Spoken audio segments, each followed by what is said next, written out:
और इसका हमने जब 2014 में सत्ता में आए थे, विचार तो उससे पहले भी बन गया था, लेकिन उस समय संकल्प लिया था कि इसका एक स्मारक बनाएंगे, उसमें हरियाणा सरकार का योगदान भी होगा, समाज का योगदान भी होगा। उस परंपरा को आगे बढ़ाया, एक ट्रस्ट बना है, उस ट्रस्ट का मैं स्वयं चेयरमैन हूँ। हमारे और साथी अमरपाल जी हैं, प्रवीण जी हैं, एस पावा जी हैं और भी कुछ अधिकारी हैं। ऐसा कुल मिला करके उस ट्रस्ट के माध्यम से स्मारक बनाने के लिए आज शिलान्यास का कार्यक्रम था। आज 27 अक्टूबर उनका जन्मदिन है, तो ये शिलान्यास का कार्यक्रम संपन्न हुआ है। अभी तक हरियाणा सरकार की ओर से 10 करोड़ रुपया और जो जनता के बाकी जो भी योगदान मिला है वो सब लगभग 4 करोड़ रुपया हो गया है। काम शुरू करने के लिए पर्याप्त है। ये पूरा प्रकल्प 75 करोड़ रुपए की लागत का बनेगा। तो आगे चल करके इसमें जितनी आवश्यकता होगी समाज भी योगदान करेगा, सरकार की ओर से हमको ग्रांट मिलेगी। एक बड़ा स्मारक जिसमें नई पीढ़ी को यहाँ प्रेरणा मिले और नई पीढ़ी को उस समय के यानी 18वीं शताब्दी के समकालीन जो भी योद्धा हुए हैं उन सब के यहाँ म्यूज़ियम, उनकी शिक्षा, उनका इतिहास ये सब बताया जाएगा। यहाँ एक मार्शल आर्ट स्कूल ये भी बनाया जाएगा, जिसके अंदर जैसी मार्शल आर्ट हमने भी गतका देखा है, गतके के रूप में ऐसे ही नृत्य होता है, जूडो कराटे होता है और दंड होता है, दंड संचालन है, दंड के युद्ध हैं, कई कलाएं हैं, कलरी है दक्षिण का। तो ऐसे उसमें सिखाने के लिए और एक स्थायी व्यवस्था की जाएगी।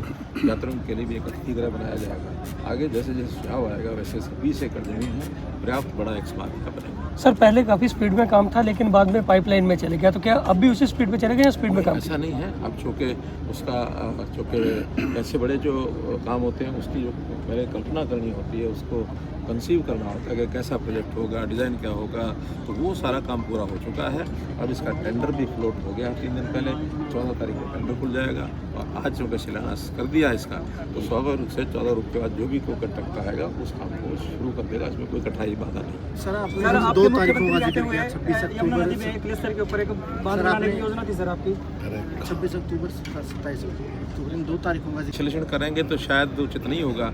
आप मीडिया जगत के लोग अच्छी प्रकार से तुलना कर सकते हैं कि इन 11 साल से पहले क्या होता था और अब इन 11 साल में क्या हुआ है। अच्छा है आप उसकी करें, तुलना करें, कंपेरिजन करें और अपनी ओर से चीज़ों को आगे बढ़ाएंगे तो अच्छा लगेगा।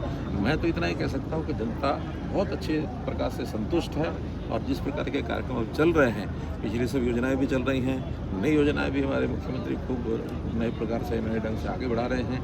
तो आगे 4 साल के बाद अगला चुनाव भी होगा, निश्चित रूप से उसमें भी भारतीय जनता पार्टी, आज ही मैं घोषणा करता हूँ कि भारतीय जनता पार्टी चौथी बार भी आएगी। सर बिहार चुनाव पर क्या रहेगा? सर यमुना नदी पे बांध बनना था जो कलेसर में, सर वो ठंडे बस्ते में डाल दिया गया, क्या कोई ठंडे बस्ते में नहीं है। उसको हमने हरियाणा सरकार में जब मैं यहाँ था तो उस समय हमने एक प्रपोजल भेजा था CWC को, central water commission. Central water commission उसमें सारा पहले तो सर्वे करते हैं, इसमें समय लगता है उसका, क्योंकि बांध के लिए ज़मीन कैसी है, कितना बड़ा बांध बनेगा, उसका कैचमेंट एरिया कितना होगा, जो लोग वहाँ से उठाए जाएंगे गांव, उनको ज़मीन कहाँ मिलेगी, RR पॉलिसी बनेगी। फिर ये मल्टी स्टेट एक प्रोजेक्ट है, इसके अंदर उत्तर प्रदेश का भी इसमें योगदान होगा, उत्तराखंड का भी होगा, हिमाचल का भी होगा, हरियाणा का भी होगा। वो पॉइंट ऐसा जो चारों स्टेटों के लिए उनसे NOC और उनको मिला करके MOU बनाने का काम है, लेकिन वो बंद नहीं हुआ है। अभी CWC उस पर काम कर। सर 1 तारीख से गुरु क्या रुख है सर इसमें?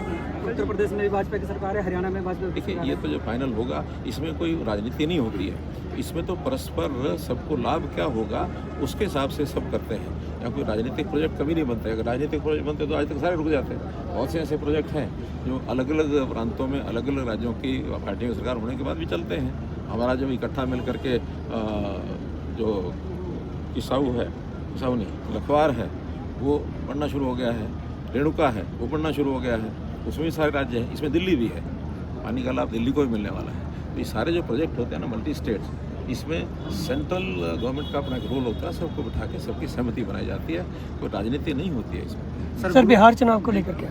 बिहार चुनाव निश्चित रूप से जो